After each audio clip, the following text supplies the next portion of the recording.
नमस्कार मंडळी, कशा आहात तुम्ही सगळे? आज मी एक नवीन सुरुवात करत आहे. तर मी आहे सुप्रिया. मी आज नवीन सुरुवात करत आहे म्हटल्यावर देवपूजेपासूनच करावी म्हटलं. सकाळी लवकर उठले, देवपूजा वगैरे केली. स्वामी बघा किती छान दिसत आहेत. स्वयंपाक वगैरे करून घेतला, कपडे धुतले, लगेच नाश्ता वगैरे केला. मी नवीन झाडं लावली आहेत सध्या, खूप छान लावली आहेत ती. खूप छोटे छोटे आहेत, त्यांना पाणी वगैरे दिलं, पोछा वगैरे करून घेतला. दुपारचं थोडंसं जेवण केलं, थोडासा आराम केला, कारण मला संध्याकाळी थोडंसं बाहेर जायचं होतं. मग पेरू वगैरे खाल्ला. मग मार्केटला गेले, पेढे वगैरे घेतले, कारण आज नागदिवे होते. मी माझ्या बाळाचे नागदिवे हे पेढ्यापासून करत असते. मग पेढे वगैरे घेतले. मग फुलं नसल्यामुळे फुलं घ्यायला गेले. तिथे खूप सुंदर सुंदर फुलं होती, ते बघितले. आणि निघताच एक झाड दिसलं, त्याच्यावर इतके पक्षी ओरडत होते.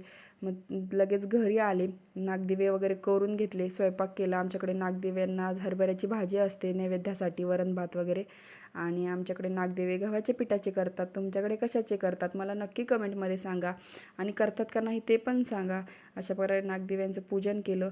आमचे आहो आले, त्यांनी पण दर्शन वगैरे घेतलं, त्यांना पण टीका लावला, कारण बाळ म्हणतं मम्मा पप्पा राहिले टीका लावायची, मग त्यांना लावून घेतला. अशा प्रकारे पूजा वगैरे केली आणि लगेच आम्ही जेवण केलं. सगळ्यांनी बसून जेवण केलं. माझं बाळ बघा किती छान जेवण करते. आणि आज आमच्यासोबत आमचं एक शेजारचं बाळ पण जेवायला आलं होतं. ते वरण भात आणि भाकर खात होतं. अशा प्रकारे आजचा दिवस खूप छान गेला. उद्या नवीन ब्लॉगमध्ये भेटू. बाय.